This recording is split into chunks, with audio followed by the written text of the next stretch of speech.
Hello again, it's your friendly neighborhood host, JT Wheatley, back for another episode of History Comics Podcast, this time with the brief but brilliant career of Fletcher Hanks.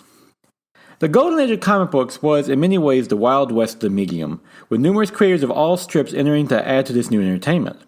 One who made a brief but impactful place was Fletcher Hanks, who, while only a comic creator for just a few short years, contributed some of the strangest and darkest stories of the medium even to this day, along with creating the first female superhero.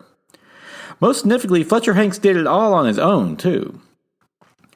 Fletcher Hanks was born on December 1st, 1889 in Paterson, New Jersey, and grew up in Oxford, Maryland, a small town on the eastern shore of Chesapeake Bay. His father, William, was a Methodist preacher. His father-in-law, Ed Parsons, when he wasn't running the general store at Chanderley, made Duckney toys that are today prized collector's items.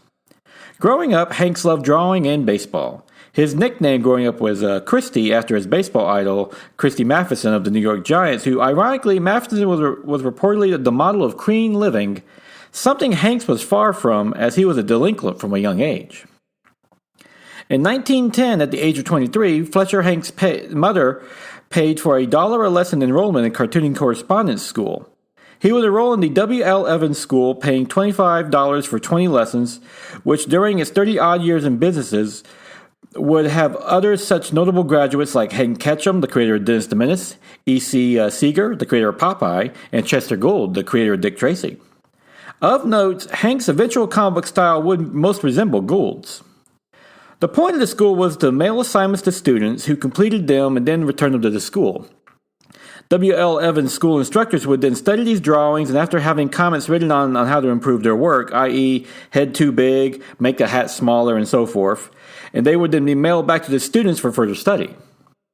Hanks would mimic W.L. Evans' cross-hatching style at first, and he completed his assignments with some skill, despite graduating from the neighborhood rascal to full-on rogue.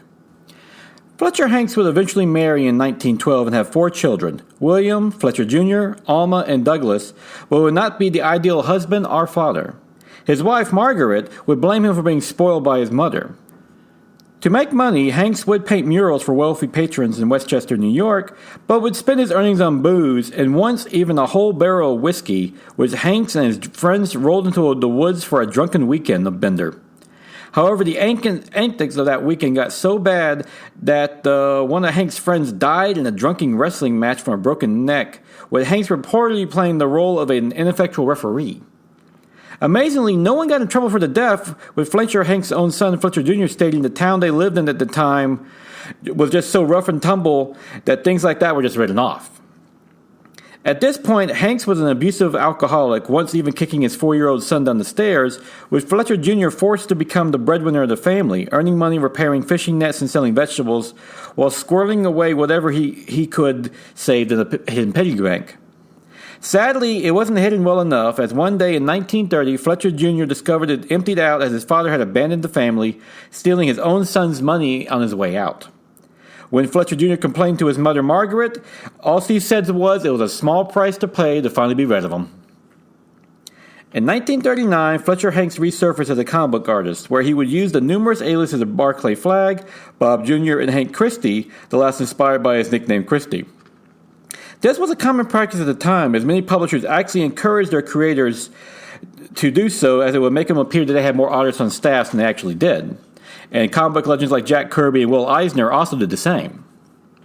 Fletcher Hanks would use his actual name for his work on Stardust the Super Wizard, a character he created in Fantastic Comics #1, published by Fox Feature Syndicate on December of 1939. It was notable for this time that Hanks worked alone, writing, penciling, and inking his own work, virtually unheard of in the time of comic shops, in which many books were created in an assembly line process to meet the growing demands of the now popular comic book medium, in which a writer had his script approved, then handed it to the penciler, then an inker, then a letter, then a colorist, and so forth. Hanks would work at the Will Eisner and Jerry Iger's famed comic book shop, with Eisner later recalling Hanks was older than the other artists and mostly kept to himself. He also remembered not only did Hanks write, pencil, ink, and letter all his own work, he delivered it on time, which was all Eisner cared about from his employees. In addition, Hanks' stories were grim, filled with human suffering and devastation, along with villains meaning brutal punishment. This was in contrast to most comic books at the time, which was brighter and sunnier, with usually the bad guys getting caught and the girl rescued by the hero. In Hanks' stories, the villains were punished, but in violent and poetic ways, from a thug who planned to kidnap the head's estate being turned into a giant head, to a spy being transformed into a rat. One story had a character, Super Gorilla, who was created by a mad scientist, turn on his master and literally tear him limb from limb. Most of this was shown in his creation, Stardust, who used his vast knowledge of science to spy on criminals to learn what crimes they were about to commit. However, in a tried-and-true formula, Stardust would only intervene after the criminals committed their acts, often after numerous civilians had been killed, and then fly off before those he could save could thank him. Apparently unaware he could have stopped the criminals before they even committed the crime. Another character created by Hanks was Fatima, first appearing in Jungle Comics #2 on February of 1940 under Fiction House. With this story, Hanks used his pen name Barclay Flagg and was about a mysterious woman with supernatural powers who protected the jungle, its people and the animals from all who threatened it, often cruelly, similar to Hanks' Stardust character. While normally appearing as a beautiful blonde woman, when Fatima used her powers, her face would change to a blue skull. Of note, Fatima predated Wonder Woman by over a year, and many have claimed her to be the first superheroine in comic books. By 1941, Fletcher Hanks' works had gotten tamer, likely due to publisher demands, as they were noticing a public backlash over comic books' violent content and to meet schedule demands would repeat poses and characters. Hanks would ultimately make 51 stories, once again all by himself, before stopping work in comic books in 1941 for reasons unknown. Hanks continued to live in Oxford, Maryland, and was even the president of the town commission from 1958 to 1960. However, his alcoholism prevented him from maintaining a job for long, and he would disappear from public life again. His son believed Fletcher Hanks found a woman to support him, while Fletcher Jr. would have a brief encounter with their father in the lobby of a hotel in Manhattan, where he had the gall to ask his son for money after abandoning their family and stealing their money all those years ago. This would lead Fletcher Jr. to occasionally look at the drunken bums on the streets of New York City while driving through it, on the off chance that one was his father. Fletcher Hanks would die in 1976 on a park bench in Manhattan, New York, likely from freezing to death and without a penny to his name. His family would not learn about it until months later, and his own son wouldn't even know he was a comic book artist until 2004. While little known, a cult following has been built up around Fletcher Hanks and his work, especially since it was so unique during the Golden Age with the strangest and dark material. Stardust has since slipped into public domain, while Fatima has made sporadic appearances in comic books ever since, such as Hack and Slash from Devil's Due in 2011. Fletcher Hanks was not a good man, but he was a talented comic book creator who left an impact on the industry. It would be nice if every talented creator we admire or made history would be saints in their personal lives, but often this is not the case, as is proven even today. Fletcher Hanks was talented and made history with comic books' first female superhero, but he was a monster to his own family, with his ultimate fate probably deserved when all said and done. I would like to thank the chief source of this episode, The Complete Works of Fletcher Hanks from Fantagraphic Books, which features an introduction by Glenn David Gould and a short biography by Paul Karazic. Most importantly, it features his numerous now classic comic books from the Golden Age. A great read for any comic book fan.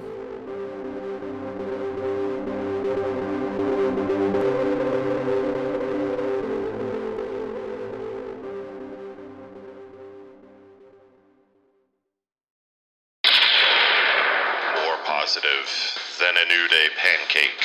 More fun than a super kick party. It's the wrestling podcast from the host, who is the hammer swinging, burrito eating, well, you know the rest, of Thunder Talk. Sexy Thor. It's the Ring of Thunder, found in the Thunderverse and among the great podcasts of the ESO Network. Now is March 10th, 2022, time for the favorite comic book of the week.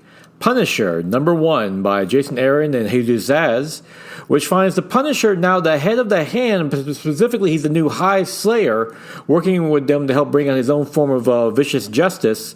And how this came about was surprising and rather brilliant by Jason Aaron, as he really creates a new reboot, mainly the Punisher, taking him in an exciting new direction that ties in with a larger story going on in Devil's Reign and also Daredevil Elektra. And it's just a brilliant twist that you don't see coming, but when you see it, it makes complete sense.